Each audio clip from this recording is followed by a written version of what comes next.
What happens when a college student, ex-paranormal investigator, returns to her spooky hometown and uncovers a chilling plot of cults, demons, and spooky monsters? Today we'll begin to find out in Harley Laroux's Her Soul to Take. Hello everybody, and welcome to Painting the Story. If you don't know what that is when we get together and do a little book club and do our makeup. Hello, I am your host, EVC, and welcome. Today we're going to be talking about Harley Laroux's Her Soul to Take. Now, I want to say that this is the first proper spicy book I have ever really read, and this was a interesting intro to the scene. As you can see, I do have it fully tabbed up, and this is something I kind of started with this book on, because I think it's a really good way to remember the story, see how much I enjoyed it, and also just remind myself if there's something I want to look back on. I do have some notes, and without further ado, let's get started. So, the story starts off with Raylan Lawson, and she is returning back to her hometown, which is very small, very local. It's very, everyone knows everyone, honestly. And she is a student at her local university. But right now her aspirations lie in this hobby of hers where she is a paranormal investigator, right? So the story, it starts off very typical, just getting yourself situated, and then all of a sudden there's a murder on campus. Now, this kind of shocks everyone because not only is there a murder in this super local town, but it's also really gruesome. I don't remember the exact count, but he was stabbed 50 times. And it's just in the middle of the college campus. So this has the whole town shook. Now, meanwhile, this town is known to be a little spooky. Everyone around town kind of laughs and jokes about it, but some people know the truth, that there is some mysterious dark things going on. Now, we do get introduced to this little, I guess you can call it grouchy man on campus by the name of Leon. He is more of a security guard who's working to protect the scene of the crime, and him and Ray don't get along very well. He's frankly incredibly rude to her, and she's very stubborn to get the scoop on this story. Now, we progress through, and Ray starts investigating some of the horror stories going on, and this takes her to an abandoned chapel up north. This place is incredibly creepy, incredibly desolate, but she has a book and all this other prep going on, so she decides that it would be a great idea to do a ritual on camera. And what do you know? She summons something. And she gets the whole works. There's smoke, this horrible entity appears, she sees claws, she sees fangs, and all the candles go out. But then all of a sudden, Leon appears, and what does Homegirl think? That it's a prank. Of course she thinks it's a prank. And so she gets mad, and he gets mad at her for messing with things beyond her comprehension. And a little chase ensues where he tells her, run. And mind you, she's alone. She knows this is a full-grown man, and he's kind of beefy. So she takes it to his word and starts running.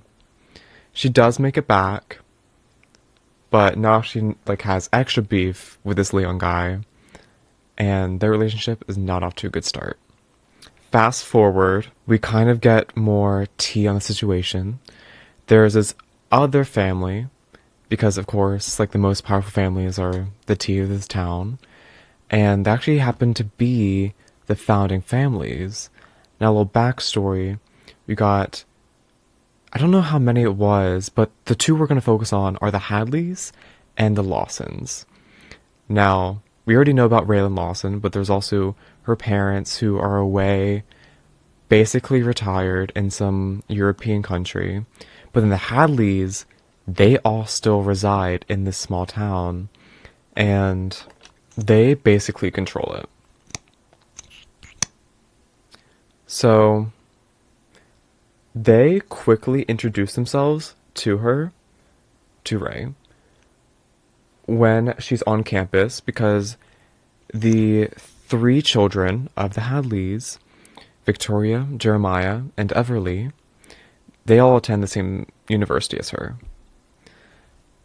Now, this quickly draws the attention of Leon, because he knows them, he knows the situation, and he tries to warn Ray, they are bad people, stay away from them if you know it's good for you. But she doesn't like him, so why would she ever believe him? She keeps hanging out with him, and this forces Leon to become even more and more close to her as he tries to protect her. And over time, we start learning more and more about the situation. Leon is basically the one that tells her most of it. There is some supernatural cult going around in this town.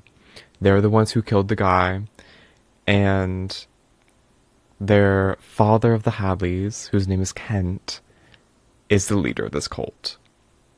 Now, he also tells her that they want her as the next victim, but she's not buying it. She's like, supernatural cult, some elder god they're trying to summon for universal power. She doesn't believe any of it. She just thinks it's like a threat to get her to leave. There's this Halloween party coming up, and she decides to attend because she needs some protection. Because this entire time, she's been getting kind of haunted, semi-hunted, by these weird creatures called the Eld. I just want to take a quick pause to mention how good the writing is of these creatures. Like, the creativity of Harley Laroux, I don't know if these are like fully freeformed or like what inspired them, but they are incredibly well written. Now, these things keep terrorizing her. They only really come out at night, and she's just like, I need protection. Especially because Leon's also like, you're just a fragile human, you can't stand a chance against them. And she believes it, because these things are weird. So she attends this Halloween party because it's held at the Hadley's house, and she's hoping, hey, if they're in this weird cult, maybe they got something interesting for me. So she attends, but then the Hadley kids are all over her. They have been trying to get really close to her, and she's not very like buying it that much. But at this party, Jeremiah is all over her booty, literally, and she's just like not happy about it. But she gets a drink from this man, which already like red flag, like what are you doing, girl? Survival instinct. And she goes on the dance floor, things start getting a little loopy, but this one really attractive couple, we'll get to them in a minute, pull her aside into the bathroom, and in this kind of like really like cool, like these characters are really cool, they kind of just like force her to be sick, and then all of a sudden Leon shows up, but we can't really tell it's Leon because he's wearing a mask, so it's kind of like a spooky surprise. But then he tells us who these people are. It is one of the first victims of the Hadleys. And it's also this other demon that Leon is familiar with. Because yes, Leon's a demon. Basically, they kind of give her the run-up, like, girl, he laced your drink. What are you doing? You gotta get out of here. But she does not care. And after some convincing, she has Leon come with her to investigate the Hadley house. And they do find and do lots of things in there. But they do get found by none other than Ken Hadley. Now, he does, like, let them go, which I think is the most interesting part, but it frankly does not matter. Because later on, she gets kidnapped, taken by the cult, and that's where we're gonna stop. Because we're not gonna spoil the ending for you. But just know, things get crazy. So, my initial review of this, of course, I already really love the writing of these monsters. The descriptions are really freaky, really cool, very descriptive. There are some more natural scenes that they discuss where it's like the college, the forest, all these like naturescapes, and I think they're really beautiful, well done. I am a kind of person where I really enjoy these descriptions of naturescapes, like that's kind of my thing. But I kind of wish that there was more.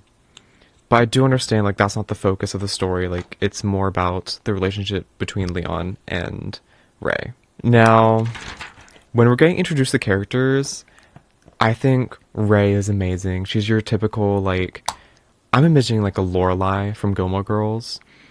And I also really love Victoria. She's that, like, sassy boss queen. She runs a school. But then when we, like, get to the description of Leon, he's in a top, cargo shorts, combat boots, and he's pale, tattooed. I'm picturing like some goth twink in shorts. Like, I was really not vibing with it, and it really threw me off of the story. This feels like so dramatic in retrospect, but it really just like made me not want to finish it. So I kind of like started thinking and picturing someone else. Because, like, come on, cargo shorts and combat boots. I don't think anyone can pull that off unless you have some, like, beefy as legs. But, regardless, if you're into that, then you're into that. Me, it was gross. I think the story writing was also very interesting.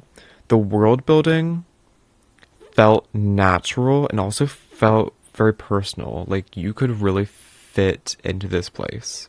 And there are some, like, humorous moments, but I wouldn't say it's, like, the majority of the story. Because, of course, the majority is the spice. The spice happens at the beginning, not very much, but if we take a quick gander, there are some instances. Like, I definitely will say it becomes more and more frequent towards like the middle of the story. And I'd say it's pretty tame. Like, there is like the whole situation of him being like a demon. And it does get pretty interesting of the aspects of like what that entails in those situations. But it's not too extreme. I wouldn't say it's like some higher level spice. It's just basically pretty mild, you know? But it definitely is very entertaining. Would I rate this book out of 10? I'm thinking I really want to say that it is a 10. I really do. 10 out of 10 for me. I really enjoyed it. In fact, I really want to get into the other books in the series, because there are other books. There is Her Soul for Revenge and The Soul of a Witch. Now, these cover two other characters that I think were expertly like woven into the story. They just fit so naturally, and like it makes sense that they would be put in these situations. You have the first victim, and then you also have one of the Hadley daughters, Everly, and their demons. Now, their introductions were cool as hell. I think it really sets up the dynamic between them, and it was so appealing, and their dynamics were so attractive and appealing to me that I already bought them, and they're on my shelf, ready to be read. But haven't gone around to it, because you know me, my to-be read list is massive, but I'm really looking forward to it. Guys, I feel like I'm applying, but literally nothing is showing up. Like, what am I even doing at this point? Okay, let's start I just spilled powder everywhere. Okay, let's start setting. I also want to mention how relatable this is. Like, I would not call it a YA novel just because of how spicy it is, but it is set on a college campus, and the main character, Raylan, I think is incredibly relatable. Like, she's a cat, she has, like, I wouldn't call it Gen Z humor, but it's definitely, like, more youthful. And her reactions are also, like, very human, very relatable. The emotions she feels, although stupid at times, do make a lot of sense. And you're like, you could really be this girl. And I think it's very important. Like, I always think, like, books like these, like your typical fiction, fantasy, you're supposed to be able to get lost and escape into the story. And so I think being relatable is a big part of that. And I think this book achieves that very well. Okay. Lastly, I want to talk about the appeals and whether or not you would enjoy this book. So it is like an enemies to lovers. I do think it's pretty well implemented. Like, it doesn't feel really forced, except for the fact that, like, he is forced to go to her. And I think the relationship dynamic came about pretty naturally, and I do really enjoy what they have going on. Now, this is like a dark, spicy romance, and I do think it's a very good entry-level addition to this, like, genre. Comparatively speaking, I know things get way darker than this, so I think it's very light, very mild.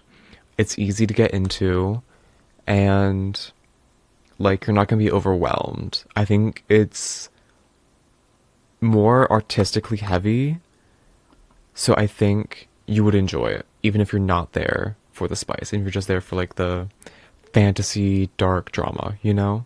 Yeah. Now, if we're talking about your moral of the story, like, if you're here to, like, learn something, I really don't think this is the book for you.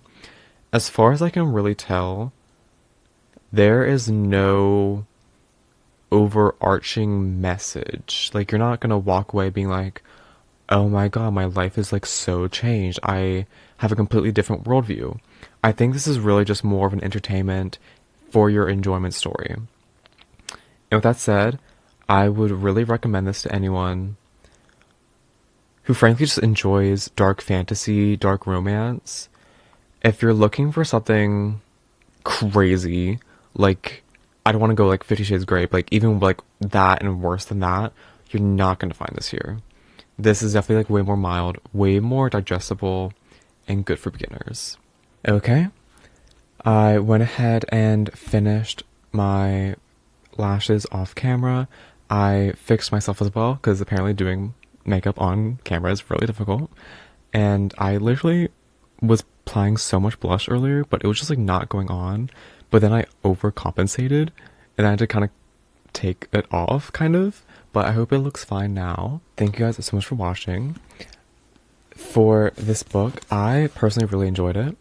If you have read it, please leave your takes and opinions down below. I would love to hear from you guys.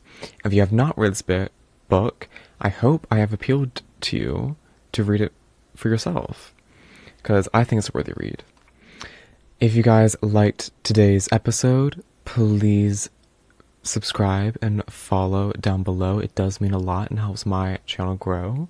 And also lets me know what you guys like, changes I should make. All of your feedback helps.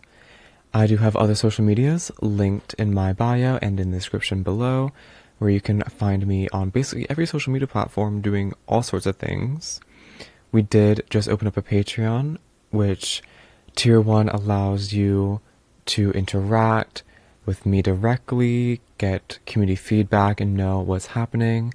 Tier 2 gives you early access to contents being released, and Tier 3 gives you a little bit of extra content that you might not find anywhere else. But thank you guys so much, and I will catch you next Wednesday for the next rendition. Goodbye!